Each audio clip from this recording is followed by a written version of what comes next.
Boney was a warrior away, a warrior, a terrier, Jean-Francois. Boney fought the Prussians sway, and he made the Russians dance, Jean-Francois. Well, then of course I'd had my fill of the militia, and I thought, well, there was a war going on, see, and all I was doing was marching, because the militia is really like it's like a police force with guns. Really. You're not really doing very much, and I wanted to go and fight. So we happened to be in Sussex anyway, and down in a place called Horsham, and I thought, well, time to. So I thought I'm going to sign up. So I went and I signed up with the 40th Regiment of Foot. And I had a lovely jacket like this, which they gave me. I'll tell you a story about this because this is the second one I had, because the one I had before this had a bullet hole in it. But I'll tell you about that a bit later on now. Anyway, so that was my that was the uniform I had on. If you can imagine, and I signed on the drum, as they say. So you go and they put it on the drum head, and they give you a pile of money, and I tell you what, they give you a lot of money. So we ended up, I think I had about 12 guineas, I think it was, just to sign on. That's not pay, that's just signing on. So 12 guineas in your pocket, and lots of young men all signed up, and a few days to kill, because we didn't go in straight away. We had to wait until they did a muster, I think they called it. Was it a muster? Anyway, so we had, well, let's say we had a bit of time to kill in Horsham. So what are young men going to do now? And there weren't many young women who were interested in us, because they were all sort of scared of us anyway. So we, so what are you going to do? You're going to drink, innit? And we're having a drink now. And this is a weird story. This is a funny story. And we're drinking. And you know what happens when young men get together? The first thing they want more drink. Then they want women. Then that passes as well. So then they want to make, well, I don't know what it is. They want to make fools of themselves, don't they? So some idiot now decides to be a good idea to pretend to have a carriage. So I don't know where they got this carriage from, but they got it. They must have turfed the people who were on it off. I suppose, Anyway, so next thing, they're going round now in this carriage like this, pulling, in the horse's shaft, pulling it. And a few other clowns in the back waving and pretending they're like a royalty or somebody, going wah wah wah. And then somebody else thought, it'd be a good idea now. We could take our clothes off and dress up as Red Indians. Put feathers in her hair and all of that nonsense. So they put, they put paint on, and they were running around like savages, man.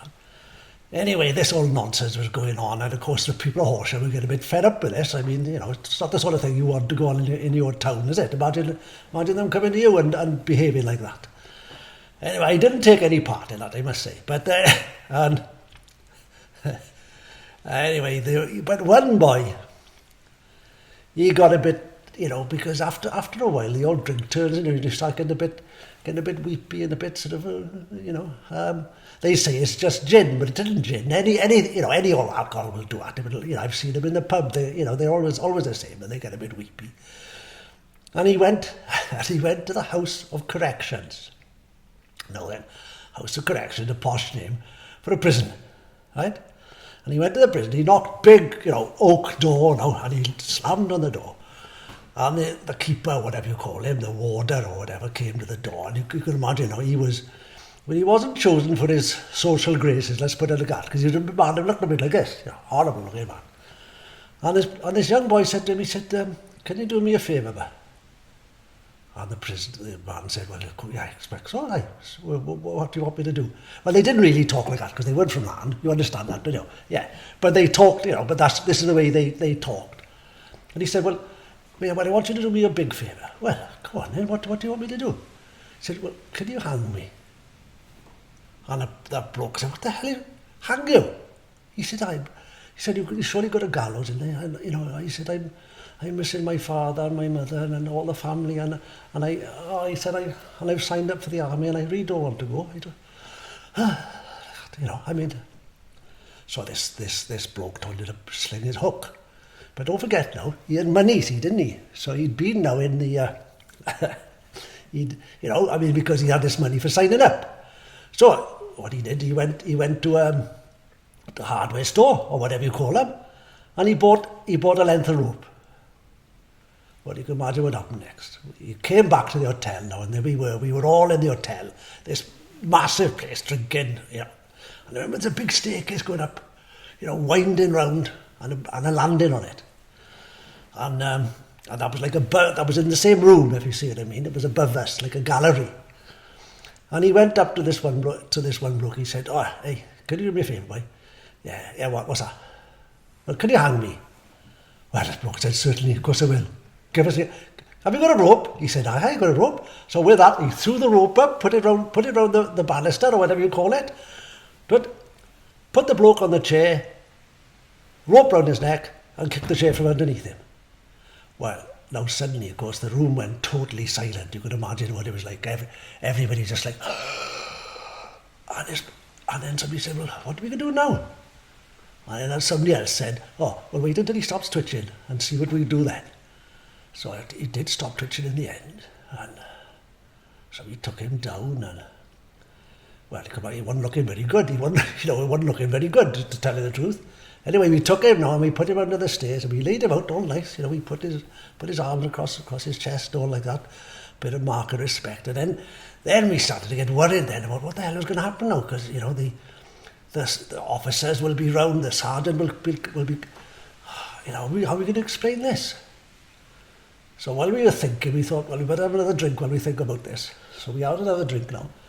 Now with that, after about 20 minutes, this bloke, lying down under the stairs, I guess now, up he sits, bolt upright. I said, I had a thirst on me, he said, "Give us a drink, somebody, for Christ's sake." So of course, and with that, up he gets. And well, he wasn't looking very good, because he had quite a nasty mark on his neck. But he said, but then after that, he blamed the bloke who kicked the chair. He said he kicked the chair too bloody hard, man, the idiot. Anyway, so, but well, you could imagine how, it was like Lazarus coming back from the dead, man. It was wonderful. So we had a wonderful evening then. And it's a funny thing now, I'm talking about what young men do. They drink and they drink more, and they want women, and then the women aren't there, so they drink a bit more, they get sad. And in the end, they go to fight, don't they? Or very often.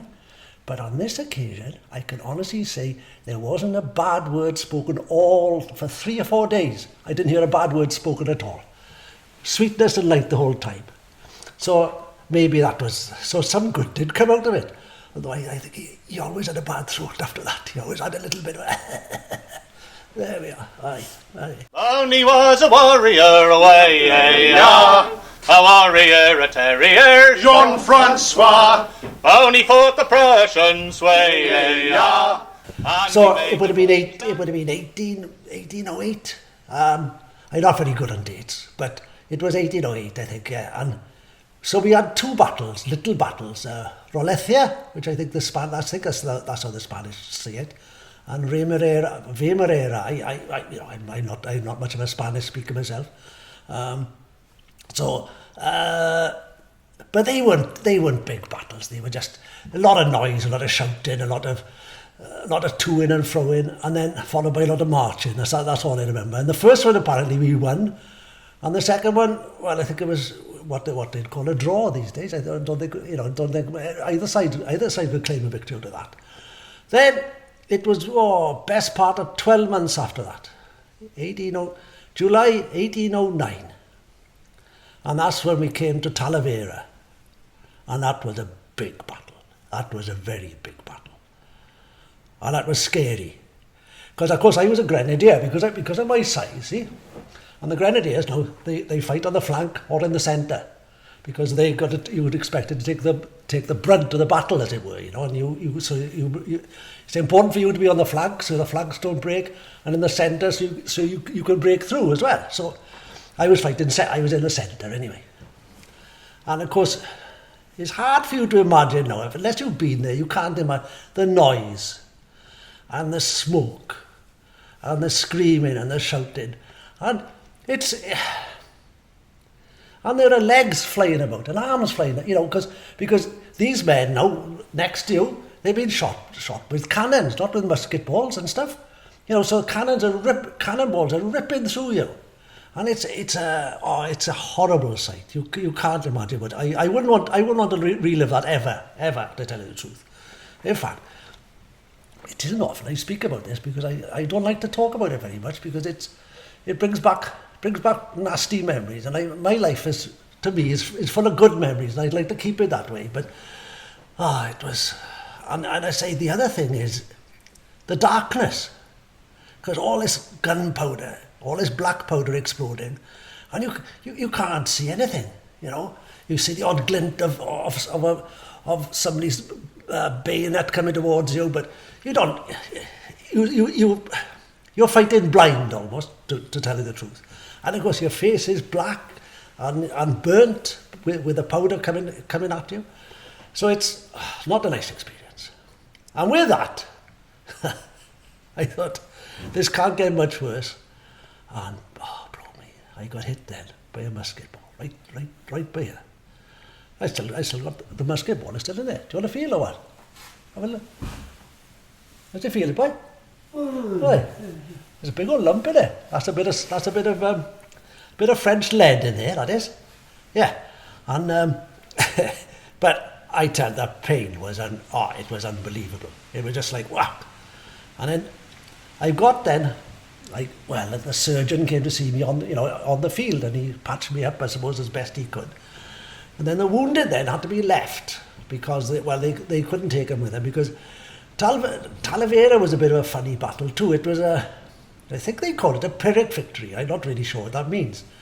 But the French said they won, and we said we won, but we won a Pyrrhic victory. I think that meant that all that meant was we killed more of them than they killed of us. But they departed in good part, and we retreated. And of course now, because I was wounded and quite severely wounded, quite honestly, it was as you know, a musket ball in the chest is no laughing matter.